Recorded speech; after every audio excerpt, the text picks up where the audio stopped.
Welcome to the Raven Space on YouTube. My name is Jason, and this is Raven Space Mailbag, where we answer your questions about the Baltimore Ravens. I am super excited for this. The new format for the offseason, you have 2 mailbags a week, so I'm excited. You can get your question on the mailbag by sending it to mailbag@theravenspace.com or in the comments section below. So I'm super excited. We're going to hop into our first question. Please remember to subscribe, like, and share this video.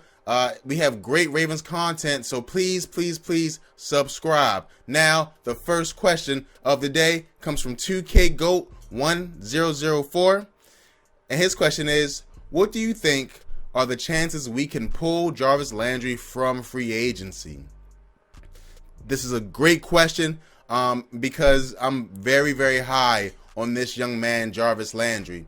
So first, let's start out with this. The Dolphins are going to let him go to free agency. I think they're done with it. I do not think that they feel confident they have a quarterback, and Jarvis Landry is a slot receiver. Now, I also think that Jarvis Landry is the best option for the Baltimore Ravens in free agency at the wide receiver position. Why? Because the Ravens have a fatal flaw, and we saw it this year. The Ravens receivers cannot catch the ball. That is a fact. Mike Wallace drops passes. Perriman doesn't ever. Sorry. Oof. When I talk about Perriman, it gets me angry. I was coughing. Sorry. Perriman never catches anything.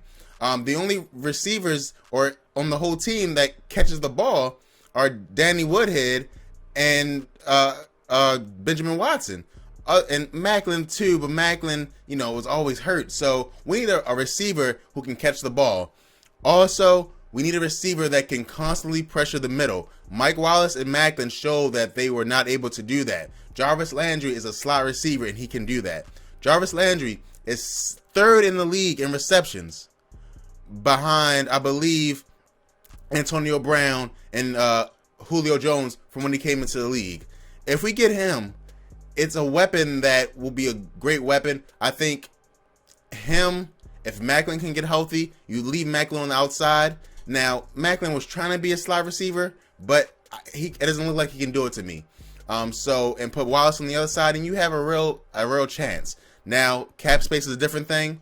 We'll see how that works, but Jarvis Landry is the best choice for the Ravens at the wide receiver position, especially when you have people like Larry Fitzgerald coming out who's a little older, Alshon Jeffrey, who is not really a route runner. Jarvis Landry can run the routes, and you have the game plan for him in the slot, which is super dope. The Ravens don't have any receivers that you have the game plan for. He will be one. I think this is a great question from U2K Goat, and I think that this is the way the Ravens should proceed if they want to be great. So now we're going to go to the next question from Ugly God, and he asked, if you were the head coach or GM of the Baltimore Ravens and you have the 16th pick of the 2018 NFL Draft, what position would you pick? Now, again, when you talk about the draft, a lot of it depends on what you do in free agency, right? If you go get a receiver in free agency, then you don't want to go get a receiver in the draft for your first pick, right? Me, you guys can see I have an offensive lineman on here. His name is Cole. Let me look up his whole name. I forgot. Cole Madison from Washington State University. He's right now rated as the #1 tackle in college football. I don't know where he's going to go draft-wise yet. I haven't seen any Mel Kiper full drafts or anything like that.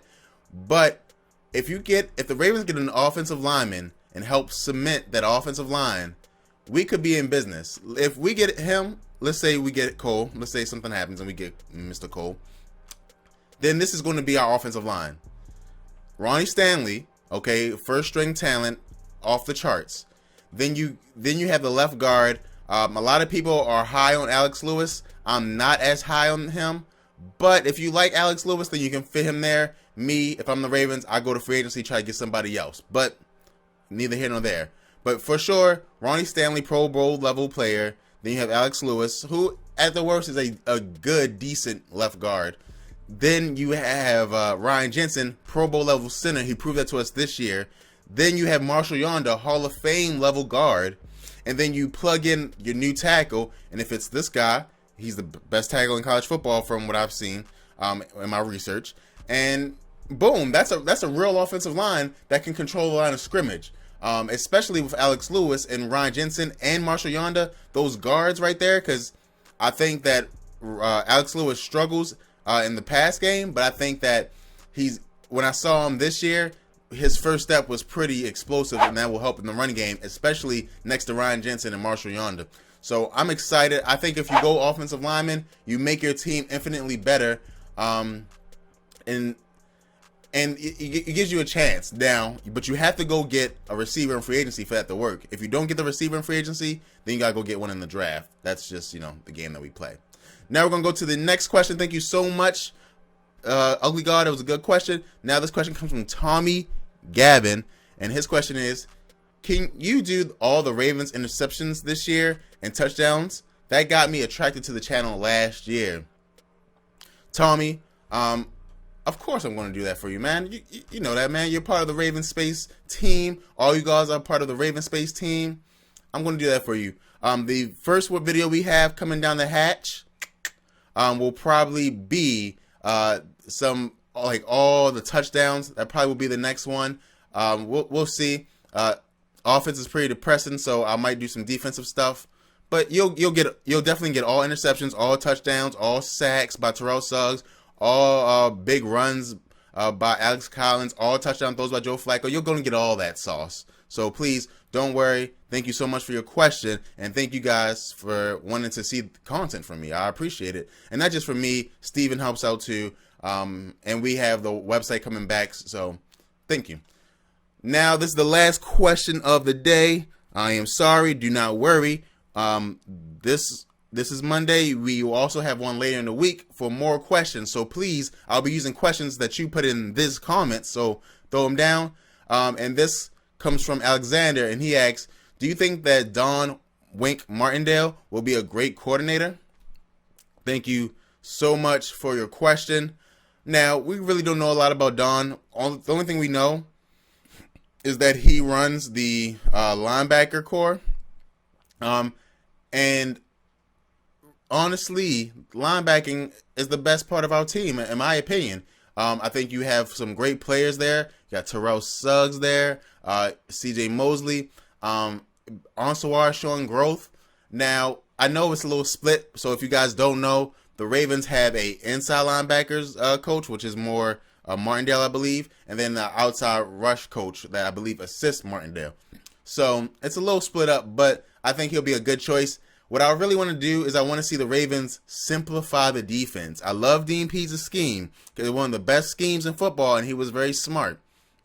But you saw that in primetime situations, the Ravens didn't know what to play. The defense of the Ravens melted down against Andy Dalton, against Ben Roethlisberger.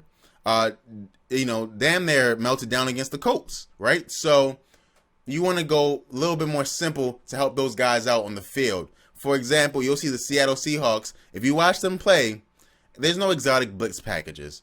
There's no this is no that, right? It's the four who are down. They rush.